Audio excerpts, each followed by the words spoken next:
Good evening, goedenavond. So I promised you guys a follow-up on the video that we did this afternoon. So I wanted to show you guys some of our new packaging.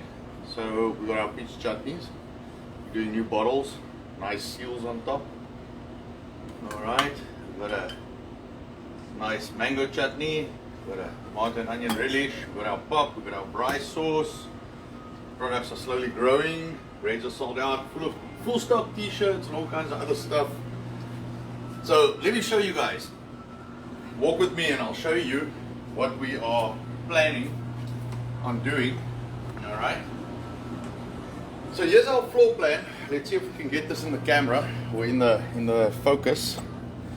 So hold on. I gotta put this thing the right way around, otherwise no one's gonna understand what we're doing. So for those of you who've been here, over here is our front door.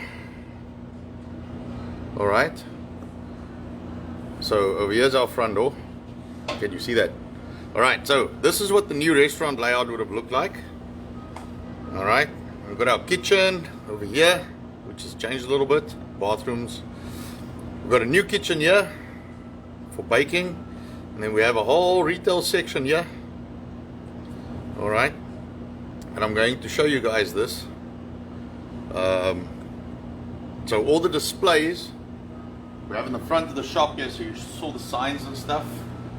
Alright, so all the displays and stuff here, it would all go on that side, and the frozen displays, the pies, and all of those things, everything would have gone to the retail section. Alright, you can see my drinks cabinet over there, my drinks fridge. I'm busy having a new sign made for that. My screwdriver's even still up top there. I haven't even taken that down yet because we're still busy with that. That was almost going to happen today. Alright, so let me take you on a tour. Alright, come boy. Alright, so this is our kitchen. Alright. I don't know how many of you guys have ever seen this, but now you'll see it. This is our kitchen, wash up area. So this is the new section. We're supposed to be doing a few things. So we've got our new baking section, we've got our rollers, we've got our mixers, we've got our flour sifting. Over here we were supposed to have a big table so we could roll our dough and stuff. Get behind mom. So over here I actually stopped buying them. Go stand that side, boy, before I walk over here. So, bottles, double stacked, bottles,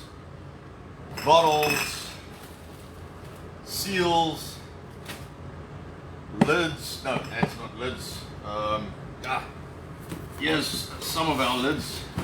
Alright. Some of our lids. Over there. Anyway, you get the idea. So, new sausage machine, nice big one. Spices. Go stand behind mom, boy, she's gonna walk over you. New spices and stuff, just actually I think delivered yesterday or something. So down there, let me pop this up here. Sauce injection machine, you know, the compressor's coming for it. Alright, some stock.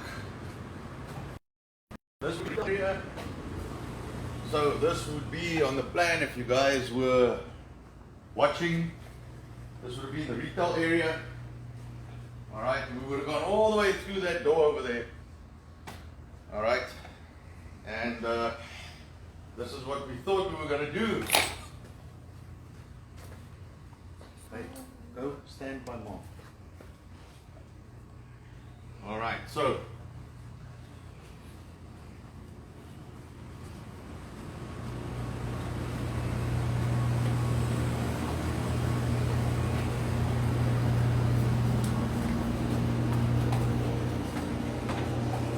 alright, let's see how we can do this.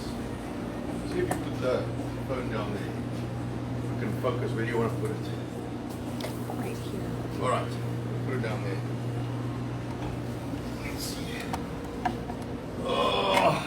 So I've been here since I don't know, 2:30 or something this morning. Hey, sit down. Come sit down. I've been here since, I don't know, I think 2 this morning or something, 2:30 somewhere. We've been cooking and baking all day stuff. We've been cooking and baking all day. I've been doing that. So December, I think my average sleep was like an hour or 4 hours, 15 minutes, 4.5 hours a day for weeks. I don't even know how many weeks. So I've pretty much been here 3 o'clock in the morning till 7:30 at night. And I don't even know what's the time now. Let me just have a look. Let me see. Okay, so it's 7:38, so almost 20 to 8, 7:40 p.m. We've been doing this for a year. My kids are here, all three of them. They are tired because they've been here since 6:30 this morning. We do this every day. Every day my kids are here at 6:30. Mondays when we are off, they're here at 7. And they are here with us till 7 o'clock at night. We eat here, we serve our customers here. We live here. We live here, pretty much.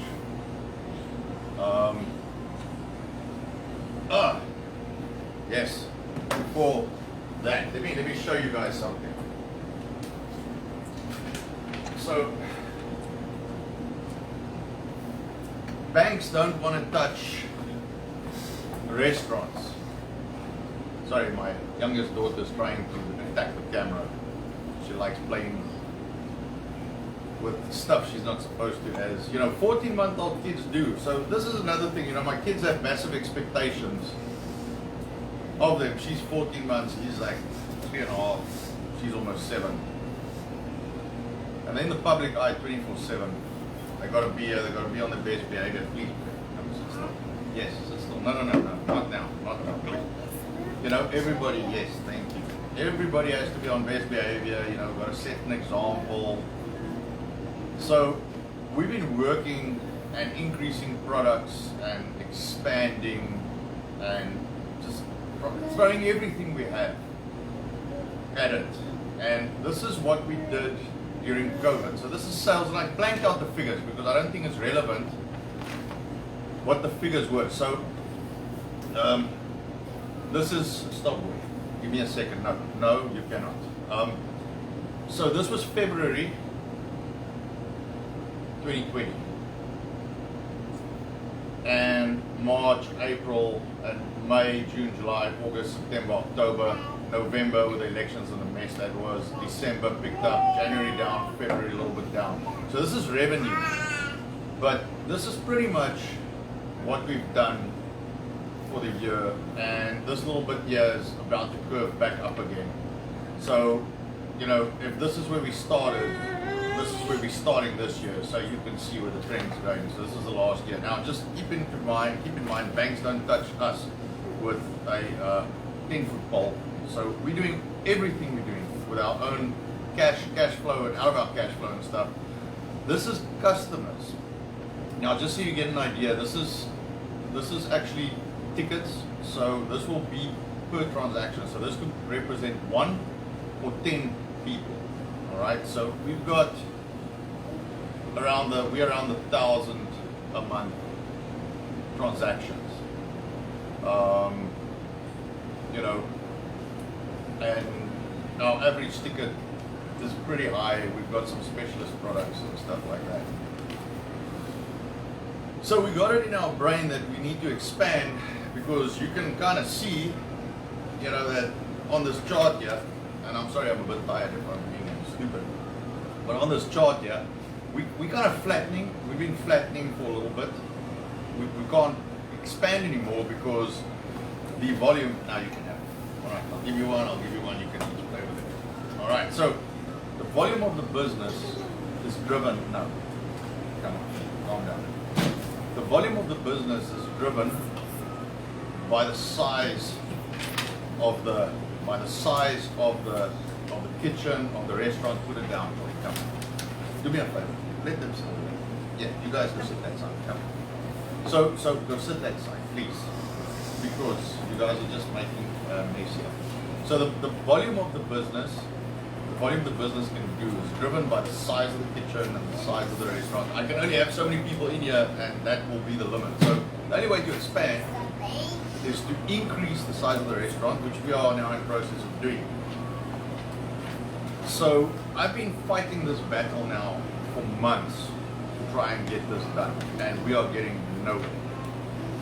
And lo and behold, today, well, I actually thought we had some kind of agreement in place with the city.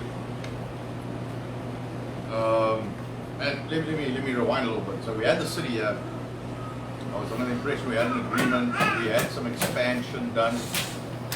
That the city said, okay, that's fine, because we had a little ice storm here in Texas, and a lot of people had a hard time getting food and getting like basics, eggs, and stuff like that. So we jumped in best we could, with the limited resources at our disposal, and we tried to help as best we could. And we did, we kind of ran around a little bit, gave some people food, and we made a lot of food here, and kind of put ourselves behind, because when we had to do all of this, we couldn't. So we don't buy food. For those who don't know us very well, we don't buy any food. We buy raw products. We make everything here in house. So all our food is food we make. We don't buy any products in from any warehouses, from any restaurant supply stores, or anything like that. So we make it. So whenever we get under pressure like that, we got to produce a whole bunch of stuff. Then we can't manufacture, which then puts us behind. All right. Sorry, my daughter wants to chime in. Anyway, so that puts us behind. So we had 1 week ice storm and almost lost a whole bunch of stock and stuff. And then that whole week we worked to try and give everybody a bunch of food and help as best we can. And we drove. My wife climbed in the car, personally drove to the other side of Dallas, fetched a bunch of stuff, drove it back here so we could sell it to people and get people to eggs and milk and all kinds of stuff. And then we had some suppliers that eventually managed to get to us, and we could supply some more stuff, etc. And we tried the best we could. So anyway, then we had a whole week that we had to catch up, and so eventually this week I got my plans to the city, and lo and behold, basically the city told me that we can't expand here because the landlord doesn't have sprinklers in the premises, and because we're changing the use case, so because we're putting more people in the restaurant, because we're expanding, because we're working about 18 hours a day every day. Mondays we are off, which means I get to work about 15 hours.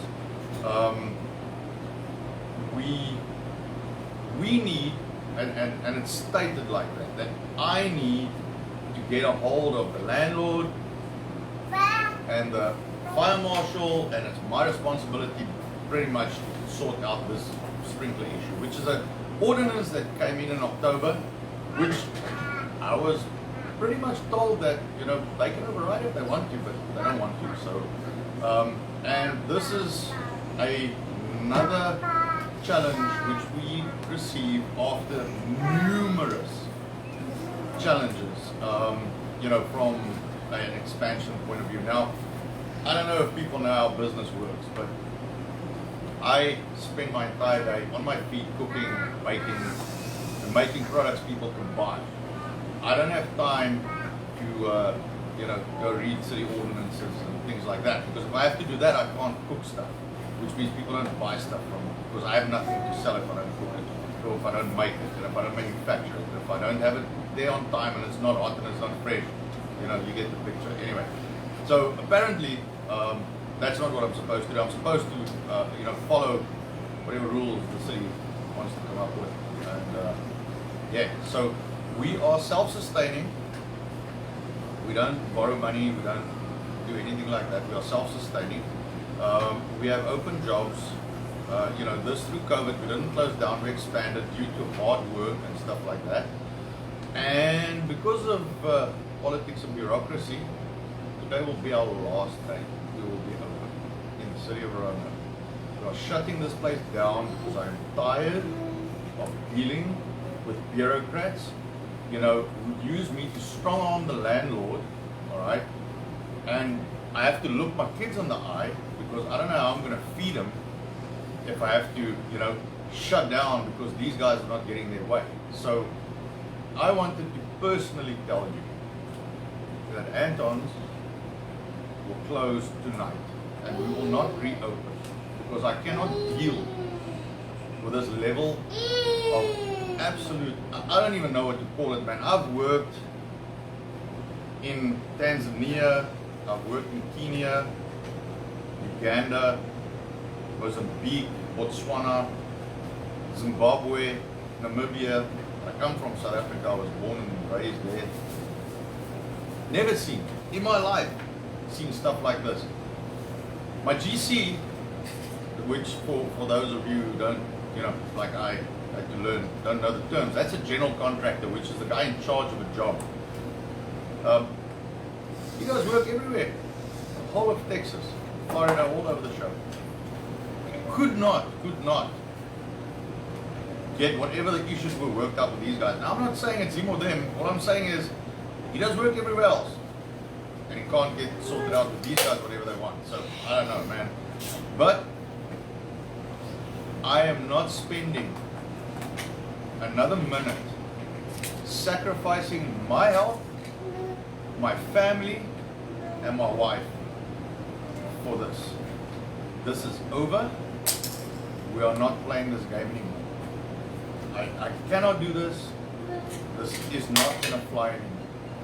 We are going to keep our online store open, and every single person that's placed an order with us, those orders will be honored. We will contact you, we will make arrangements, and we will get you whatever you bought. Probably throw a little extra in there, seeing that we got. Keep an eye on our Facebook. We will certainly be back in some way, shape, or form. Probably not in Roanoke. Yeah, not in Roanoke. If Roanoke was the last city left, the last civilized city left on this planet, I probably wouldn't do business here.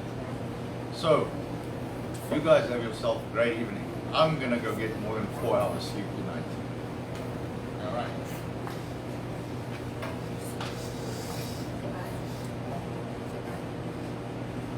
Bye.